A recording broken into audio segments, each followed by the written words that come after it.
Good day, world. This N.O.vate. This video is going to be a little different. You see how I titled it?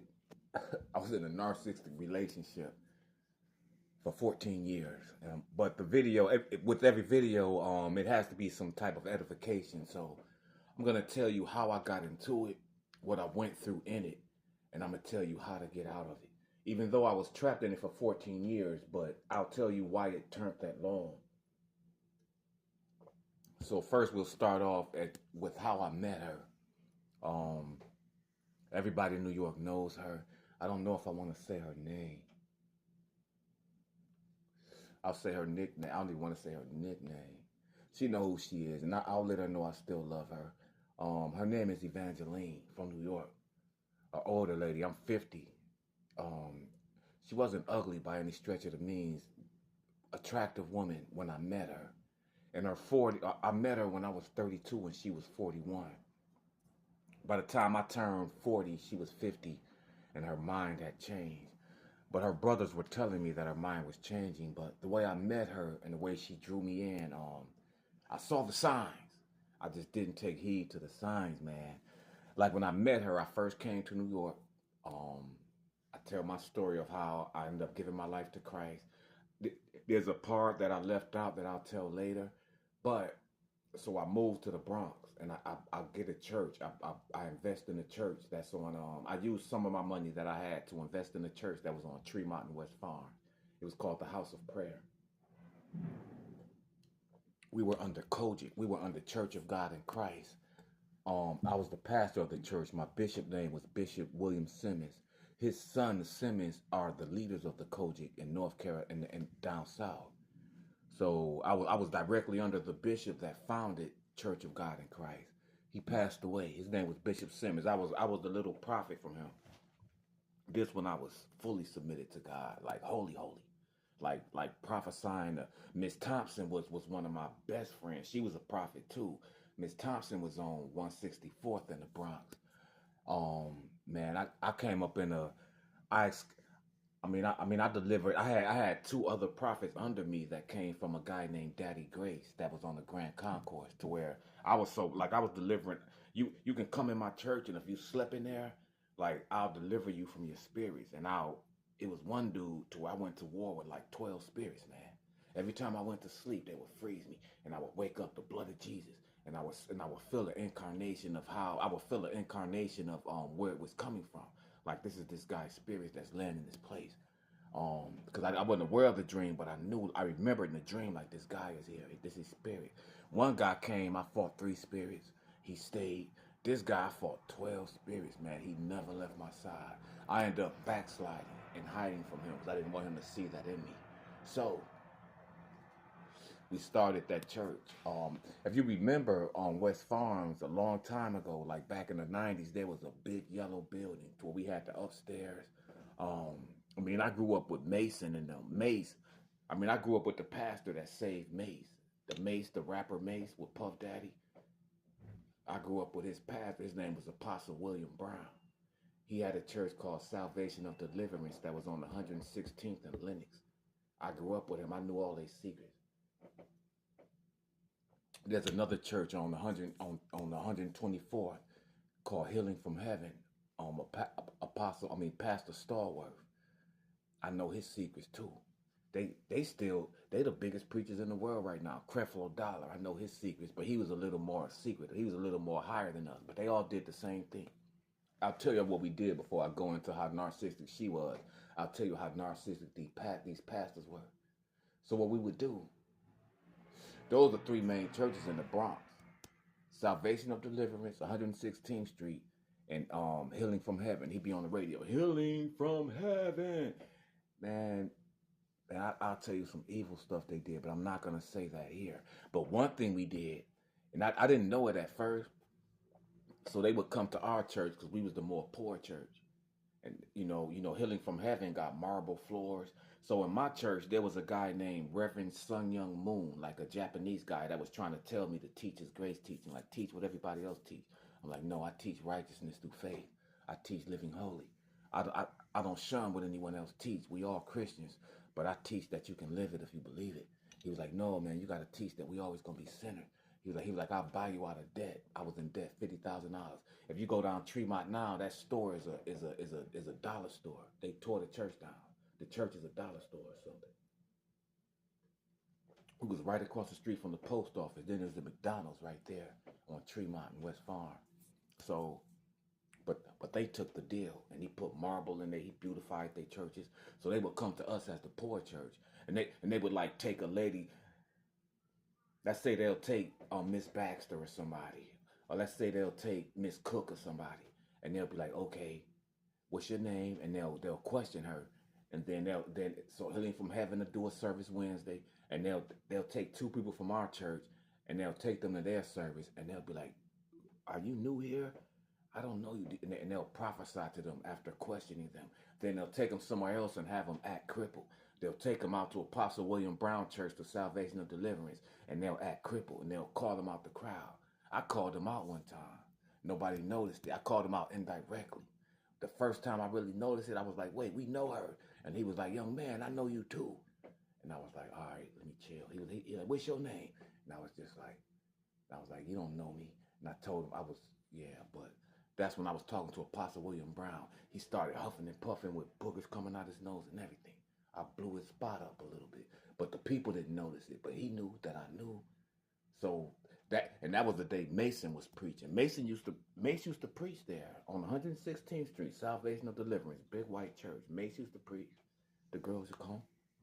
But that's how narcissistic we were, man. We standing there telling the people you gotta live holy while we're not. And we're making them feel guilty about their sins when we're not even giving them the keys to be liberated.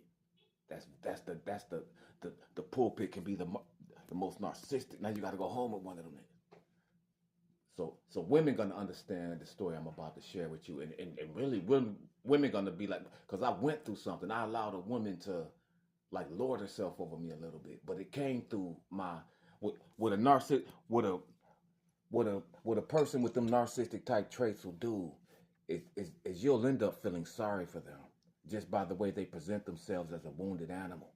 But then once you get close enough, they'll bite, or they'll turn your sensitive disposition towards them, and they'll turn it around into a fear, and they'll make you feel like you fear them, to have you walking on eggshells, afraid to hurt them.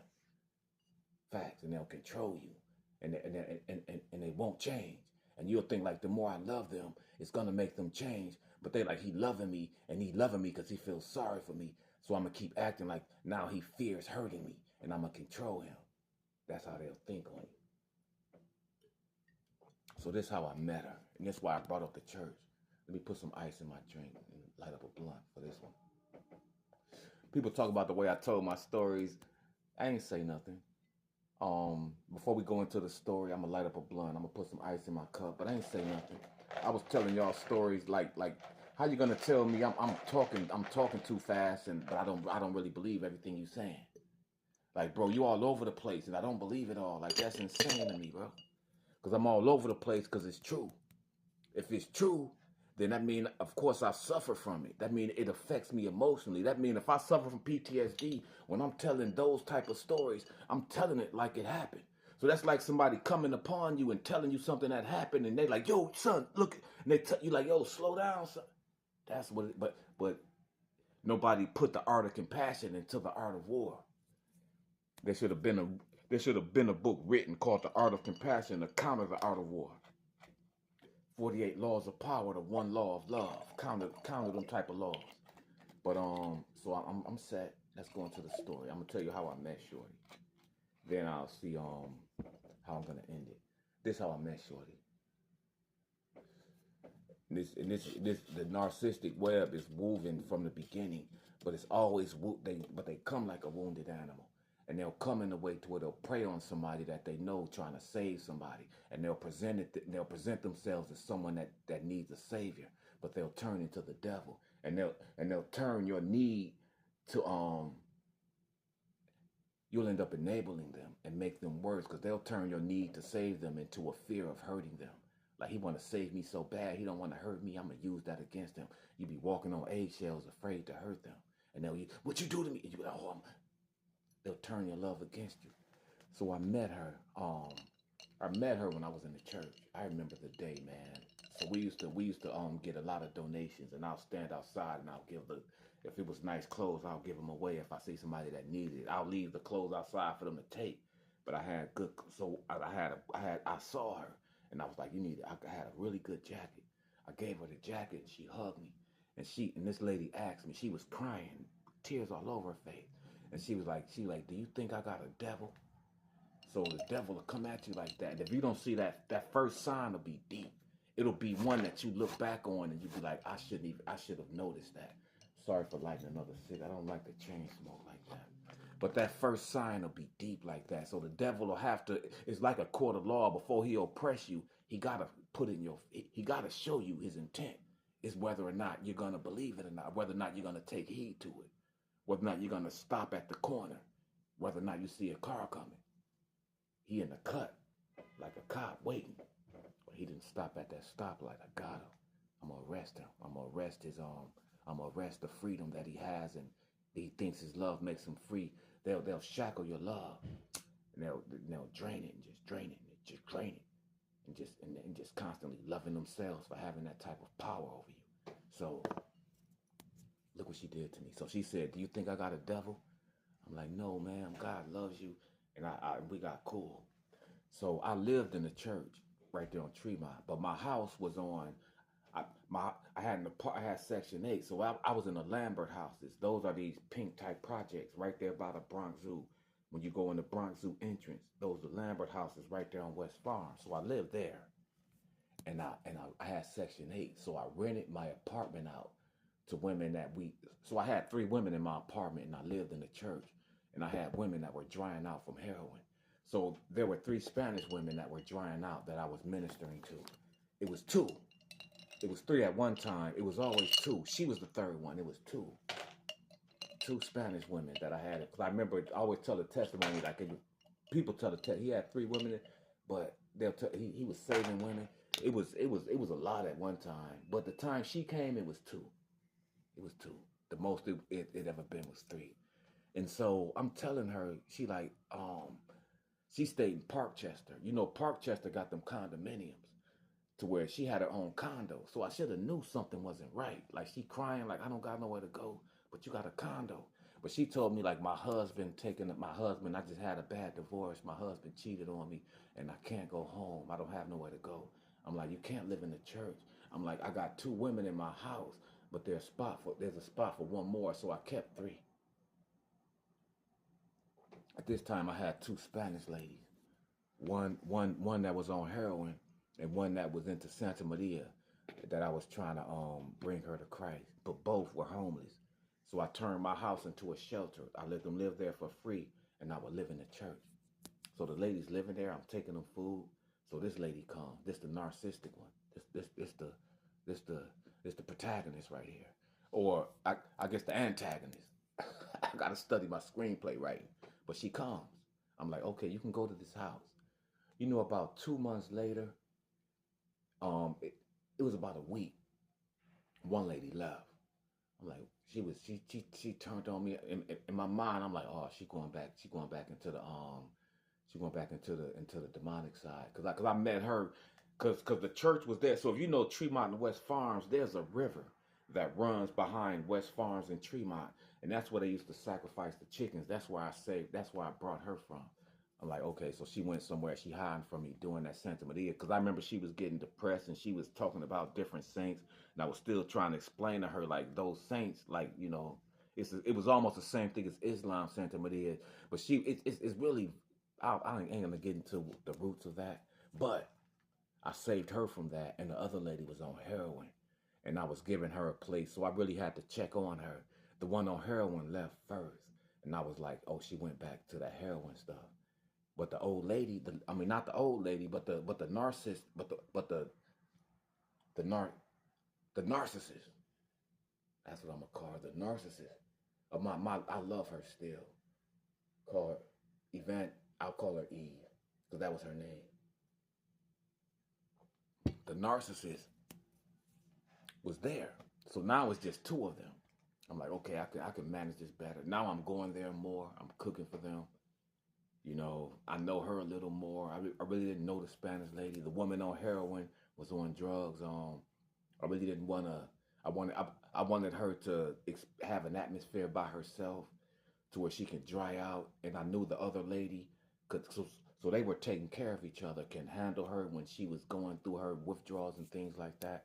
The other lady wasn't on drugs. She was more into spiritual stuff. So they had their own little dichotomy in my house. And then the lady that was into the voodoo left.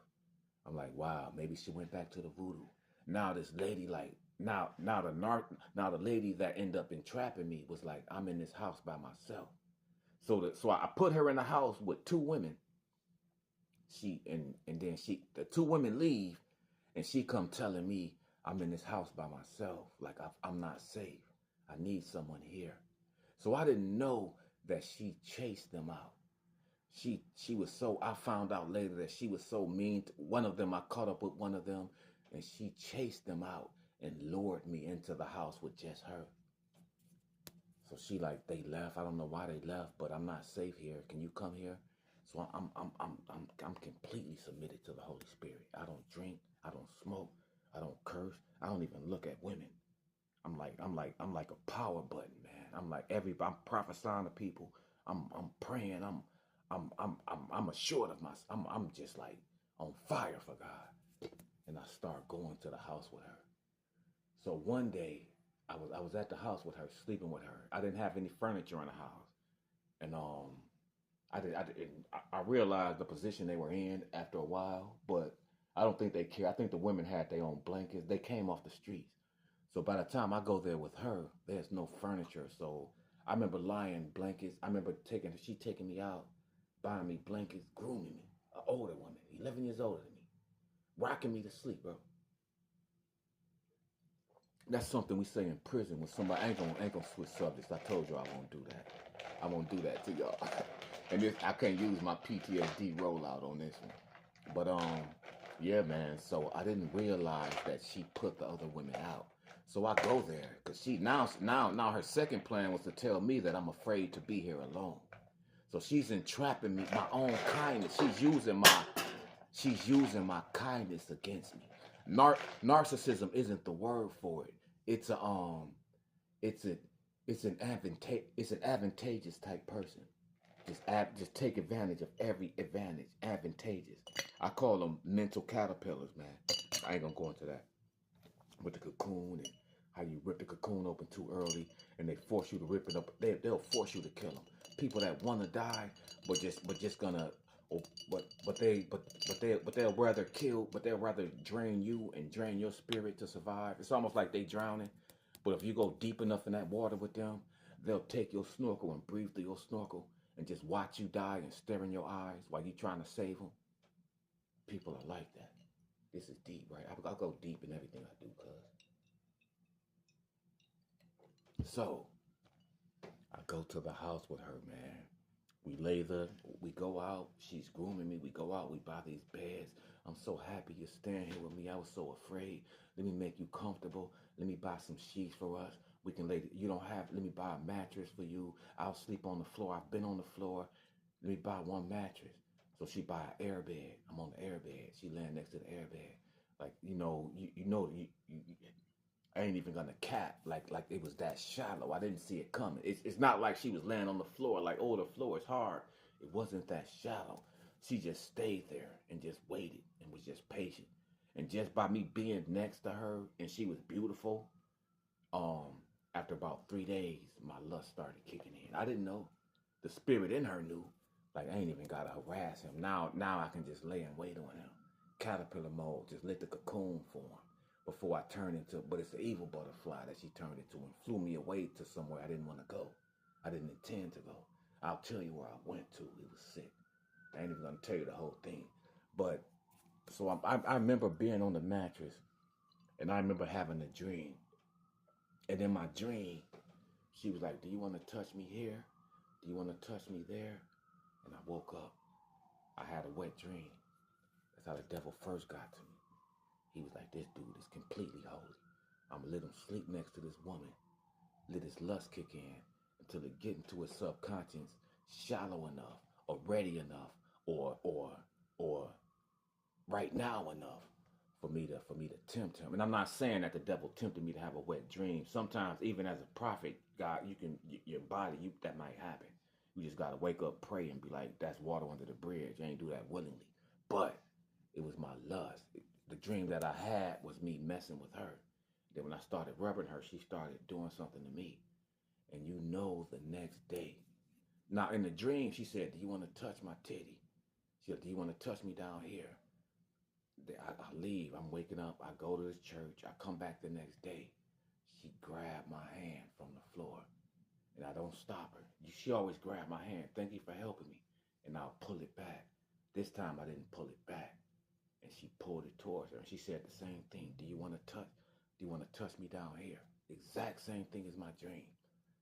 So it was God warning me. God has mercy. God will show us how to serve him. He'll show you that he'll warn you. And he warned me. He'll show you how to take heed to that warning. But you got to go through that dispensation of trespassing, of backsliding, without judging yourself. But she did it, and I touched her, and she started playing with me. And then she scooted close to the mattress, and she slept with me. I lost all my power instantly. I went to the store. I got 3 40 ounces, and I went in the closet for about 3 days. She left the house. No, I don't know if she left, but I remember she was, so let me tell the story. I remember she was banging on the closet. Yo, she felt so, now I'm in her. Now she loved me. So if a narcissist really love you, and if they are narcissists and they love you, that's a terrible concoction. And I'm going to tell you how God revealed it to me. Most narcissists don't love you. They love themselves. But if you make one love you, then that narcissism turns into a schizophrenia. Then it turns into an obsession. Then it turns into I will kill you because I can't live without you type shit. Most narcissists will just use you and get rid of you. But if you make one love you, it's like, okay, now I'm going to get rid of you. That part. So, I slept with Shorty. Slept with a man. After living 2 years, from 30 to 32 holy. Ministering all over the city. Prophesying all over the city. Gave all my power away in one night. Stayed in my closet for about a day and a half. I ain't gonna say 3 days. That's ignorant. Stayed in my closet for about a day and a half till I got hungry, of course, until she left. Like, you're not gonna, I'm like, cause I kept, like, I'm not leaving till you come, I'm not coming out till you gotta go. She wouldn't leave. And I closed myself in the closet, wouldn't let her open it. She wouldn't open it. She left. Come out the closet, go back to the church. So that's how she got me. I love, now I'm back in the church. Now the clothes that I got on the inside, I'm selling it. I'm like, yo, give me $5. I got this jacket. Now I'm operating carnal, and now I just lost all my power. Now I'm carnal again. I didn't even know at this time. Like, you can come to Christ, and Christ can deliver you to an extent that if you go back into your flesh, you can become that old person again until you mature and actually learn how to balance it. But I became that old person to an extent to where, all right, so let's go off subject before I tell you how she came and moved me in with her. I became, so this is how I left the church. So my bishop I used to drive his truck. Everybody know I was his driver. I had the truck. I brought the truck. So I was his driver and I brought the truck. He was using it, but anyway, that's a whole other story. So he went out of town. They had a Kojic meeting, and I think they were in North Carolina or they were in Mississippi. I don't know where they were, but they were down south, the main Kojic headquarters. He left me ahead of the church. Pardon me. And I was so carnal that I would take the collection and I would give it to this retarded deacon, and I would go and steal it from him. And that's the devil's like, I got this nigga. So look what I did. This how I left the church, and I went and moved in with her. This how sensitive I was to God. After all this power, after all this sensitivity to God, his name was Brother Brian. He went to Healing from Heaven. He died there. He used to be the old man that swept the floor. He died sweeping the floor. They never took care of him. I used to take care of him. But I took advantage of him when I was in my flesh. I'll do like a $500 collection. I'll be like, take the money, write it down, take it in your room, and then I'll break in his room and take it. And the bishop was out of town. I did it once. I did it once because I wanted to get high. I broke in this. I haven't drank in a while, and I was drinking, but I haven't smoked weed in a while, and I wanted to smoke, and I took the money. And then so when the bishop came back, it was me. It was a pastor named Richard, and there was another pastor that was I called all of us together because they was cursing Brother Brian out because I made it look like he lost the money because he was retarded a little bit, but we trusted him to be our treasurer because we knew he wouldn't steal it. I'm like, he losing the money, and they were I didn't say it, but they were just on his mind. They were on his mind, and I was like, look, all of us come together, and God made me repent. He's like, you're gonna repent. You're gonna. So the lady was coming, and she was like, just you can move in with me. I may have told her like I messed up, ma'am, and I confessed to her. She was like, just move in with me and leave. I'm like, no, let me confess to them first. So I called all of them in. I told the bishop, like, look, I did this to him, and the bishop, the bishop was out of town. I called the other two pastors first, and I told them, and they was like, just don't say nothing. So when the bishop came, it was about 2 weeks later, and I was like, Bishop, it's something that's blocking my blessing. It's something that's blocking my power. There's something I gotta tell you. And I was just gonna tell him and leave and maybe just start another church. And I told him, and he didn't get mad at me. He got mad at them for not telling him because I told he like did they know? Like, yeah, I told him, and he flipped it. He got mad at them and put them out. So now it's just me and him. And that's when she came, and that's when I left him by himself. And I think he ended up passing away. And that's why that big yellow church is like a 99-cent store now. God bless his soul. I loved him, but he was wicked. I ain't even gonna tell you how wicked he was. I'm just telling my story from. I'm keeping it cognitive. I'm not doing it like when I tell something that got like a PTSD behind it. That people don't like that. They be like, bro, I don't know what the hell you talking about. I just delete that shit. Like, you lucky I didn't block you. So she comes. I'm like, sister, it's just me and the pastor. They got rid of Richard. They got rid of, his name was Antonio. They got rid of Tony, little young kid. The bishop kicked him on the streets. I stole shit. So he was trying to make me, he kicked them out because they was good and I was evil. He used to be saying stuff. He tried to make me evil because the other pastors were evil. William Stallworth is evil. Apostle William Brown is evil. Salvation of Deliverance is evil. Healing from Heaven is evil. Daddy Grace was evil. All these Bronx preachers come from Daddy Grace. They all evil. Creflo Dollar, evil. T.D. Jakes, evil. I knew all these niggas evil. All right, so let me get back to my story. I don't play, bro. I'm different. Way different. God saved me for a reason. I'm 52 years old, man. I haven't aged since I ain't even going to tell y'all what God do to me. Let's get back to the story. So I moved in with, she like, I got my condo. So now she's like, so I didn't know that her husband moved in with his mother. Her husband ran from her. She bust her husband in the head, split his head open. He ran from her. She got me thinking her husband in the condo and she homeless. I lose my spot. I put her in my spot. So I move in my spot with her. Now I'm going ahead of the story. She like, come out to church. Just stay home. Just stay home. This your house. So I stay home. Now it's me and her in my house. Now we getting closer. Now we going back and forth to Augusta, Georgia, driving. She had money, cars, and she had a Benz and a Honda Civic. We'll drive the Benz around the city and drive the Honda Civic out of town. So I'm taking her out of town. She loved God. One thing I'll say about a narcissistic person, that they might have a spiritual trait that's genuine. To where even though God is so merciful, even when you escape that relationship, you'd be like, I learned from that motherfucker though. Like, I learned from them, even though they wasn't shit. Because she loved God. She loved everybody else except me. That's how it was. It was like she loved to hate me. She loved me to death. She loved everybody else.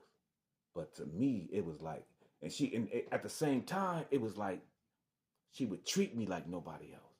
She would show her real. She would smoke in front of me. She would blow me off, lick my balls. Crazy church lady. Just show me all her sin. Love me like nobody else. But at the same time, she hated me. I don't. I'm explaining it at the end. But so I would take her to Augusta, Georgia, and I was saying, man, I'm getting a little sporadic. Let me slow down a little bit, y'all. That's when I'm getting into the. I ain't gonna say all that, but she was smart enough to know that you can take the I-95 all the way down south, and there's a major hospital at every major exit to every state. I guess they do that for the ambulance. So we used to stop at every hospital and minister to children. We'll go to Augusta, Georgia, and come back. That's why I love her. That's why I say God was so effort of grace into that confusion of a narcissistic behavior. There's always a silver lining because they really know not what they do.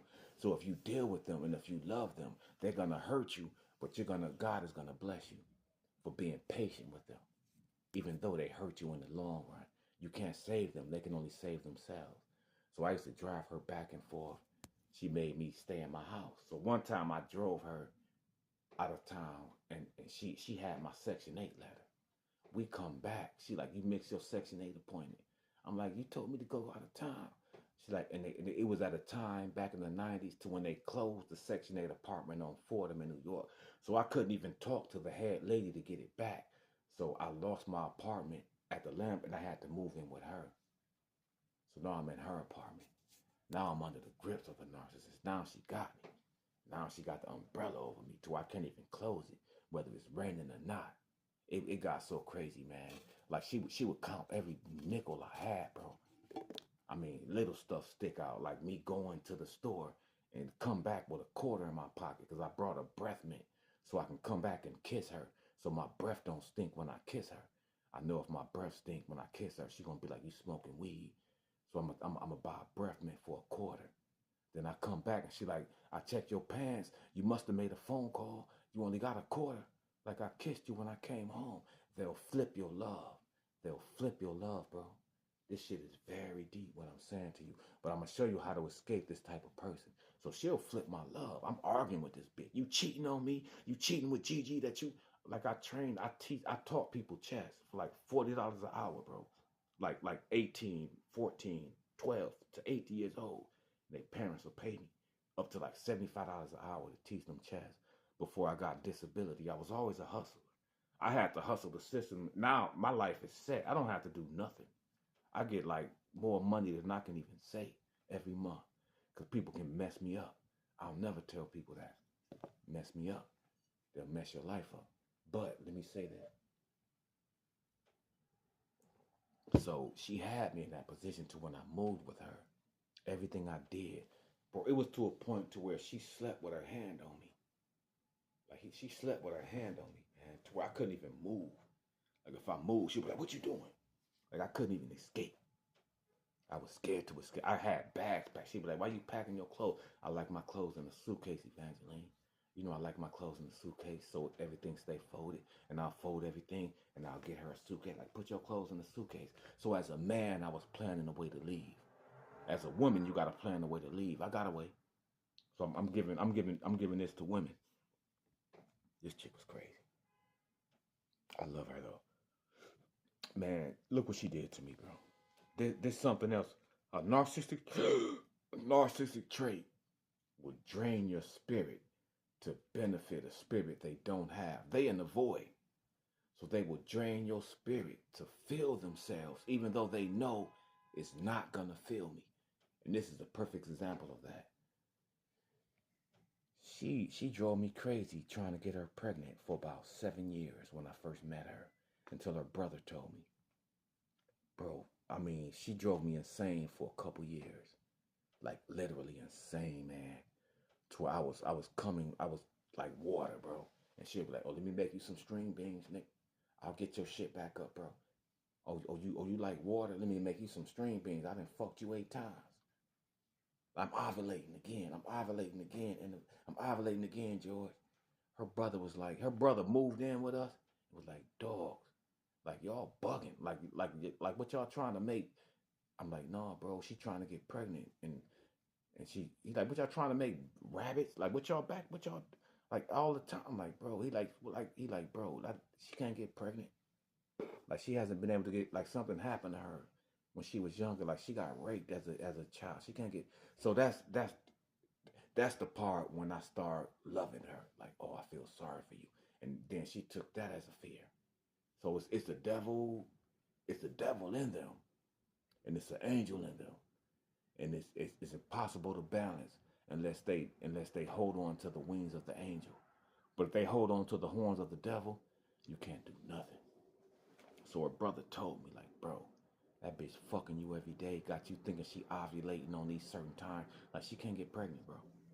And her brother ended up moving out. But that's just the mind state she had me in. Just just wanting to keep my life on her schedule, but in a way that drains my life and doesn't fulfill her life. But it's just pouring water into a well that ends up coming back as a geyser and just soaking you in water. So you pouring water into a well while it's soaking you. So she's crying from the tears of that water, but she's still asking for help. I'm like, maybe I can help her. I'm deep. I'm too deep. Too deep. I'm a writer, right? Like, this nigga's a real writer. Y'all underestimate. But niggas didn't apologize. But the niggas that dissed me on them early videos, they still with me. They like, nigga, they know I didn't take that shit personal. I could have took that shit personal. I could have. One person was hard on me, like, bro, you sound crazy. And I was like, bro, da da da da da. And now he watched my channel. He be kicking it with me on all my videos, like, bro.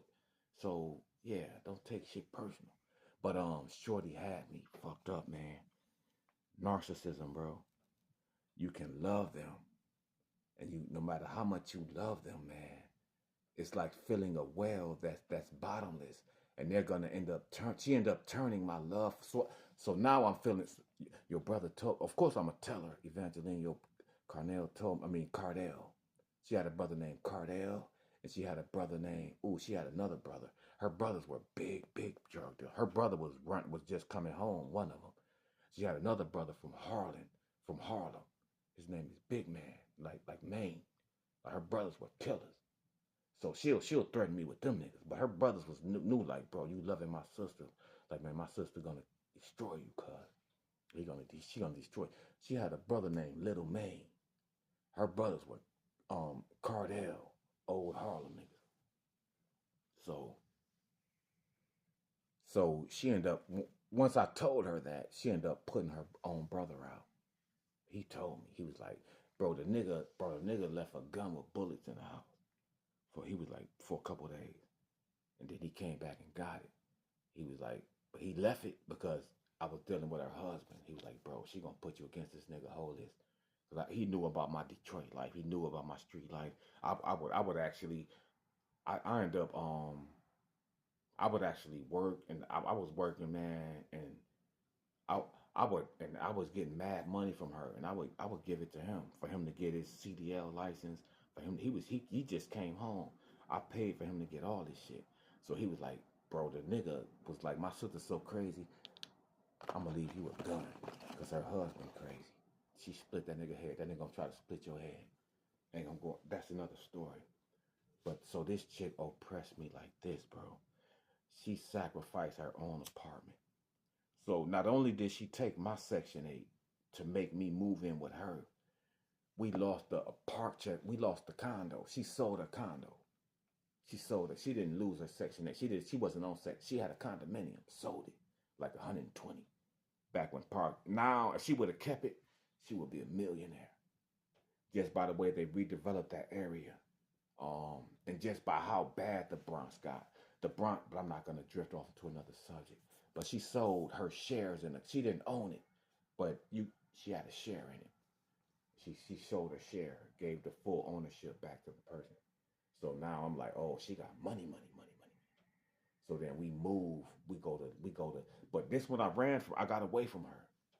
I got away from her once. I'm skipping subjects. Remember I said Shorty used to hold her hand on me so I couldn't leave. So one time I packed my bags in the way to where she fell asleep. I slipped away and I went and I slept in there. I wanted to get away from her so bad that I went and I slept in the cold on a park bench in the Bronx. I went to Parkchester and I slept in the cold. And the next day I went to the shelter. I've been through the shelter system a lot in New York in those early days. And I ended up getting another. I got my own apartment in Staten Island on Layton Avenue. That's why I got so much family in Staten Island. That's where everybody know her from. They used to hide me from her. She running around Staten Island looking for me. They hide me from her, but everybody knew her because she had the church. She took care of every family in the city. She had money, just giving people money. But with me, she loved people, bro. You would think she was an angel, but she was a demon to me. An angel will be a demon to the person that's an angel to them if they have that narcissistic trait. And there's only one way to get away. And the reason I'm stressing that and the reason I'm foreshadowing how much she did for me. And that's going to tell you the only way to get away from a person like that, especially as a woman. It's only one way to get away. This might be 50 minutes. My videos always, I miss the hour, man. I can talk. I don't care. So dig this. So she gets me, so I get my own Section 8. She comes to my apartment. Now I'm living with her. And then somehow she got an apartment. Like, so I'm living on Layton in Jersey Street in Staten Island. She's living like 6 blocks away on Victory Boulevard in Staten Island. So she living with me, but she got her apartment. And everything I like whenever I accumulate something, if something is important to me, we'll put in her apartment. But what was the real detriment of that situation? That's when I broke my leg. I went through something on the Lower East Side. So when I moved there, that's when I disabled myself. That's when I started getting I broke my leg really bad to where I fell to where the leg came back to where my feet was in my hand, it flipped. But no, not a vein tore, but it totally tore every tendon. So they had to take patella tendons. So this when I started trying to get away. One time I'm on my crutches. We at the library. I was always at the library. I'm doing the Eric Garner March, and there was a big tractor coming. She pushed me in front of the tractor. And the tractor trailer looked at me like, "Bro, get away." Little signs that you see that don't see, but mainly that's neither here nor there. But mainly it was just I couldn't get away from her. It was like I loved you so much. And I let you put me in this position. The only way that you separated me from the people that I trusted. So as a woman, a man will separate you from the people that you love. Like I trusted the church. I trusted my bishop. I trusted my ministry. I trusted God. She took me away from God. But you don't got to be Christian to relate to that or to applicate that to your growth and learning and not to fall for the same shit. Even as a woman, a man will take you away from the people that you love.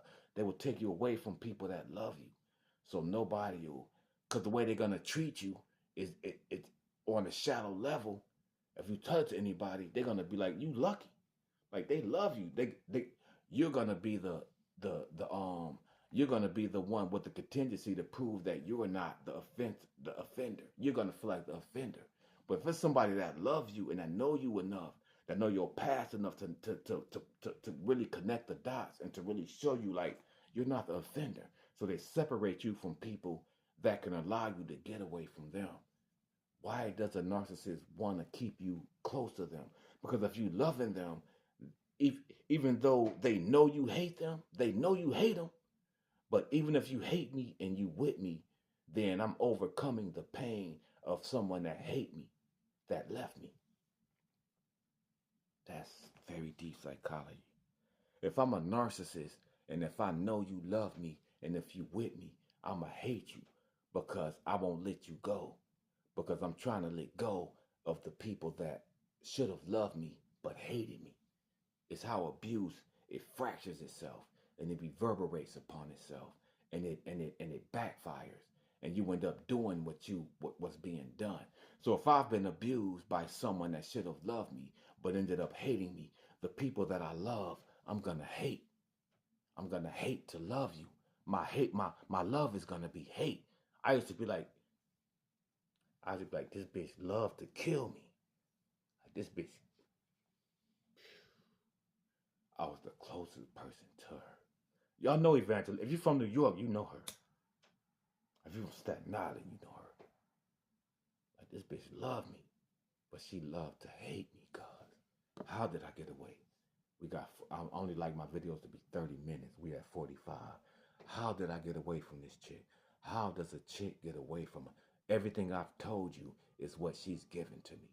Her cars, her houses, her money, her sex drive.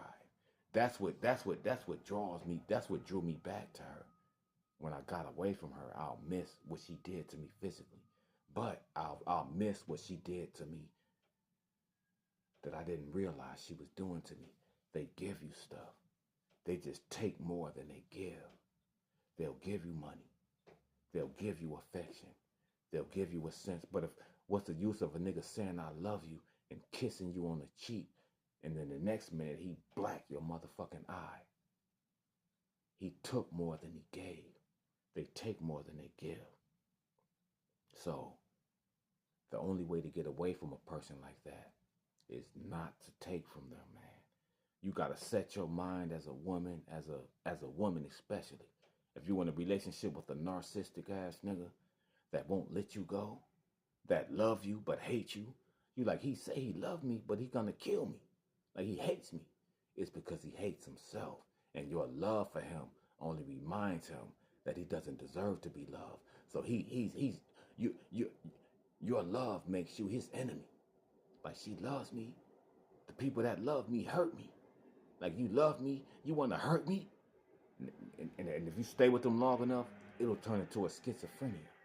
And they'll hate. I watched it develop. But you gotta be keen. But the only way, and let me end this at this. The only way to get away from a person like that is to not to take from them. No matter what they offer you, just don't take it, man. The way they got you is by giving you. Giving you. We did that as drug dealers, man, and abused the shit out you girls, man.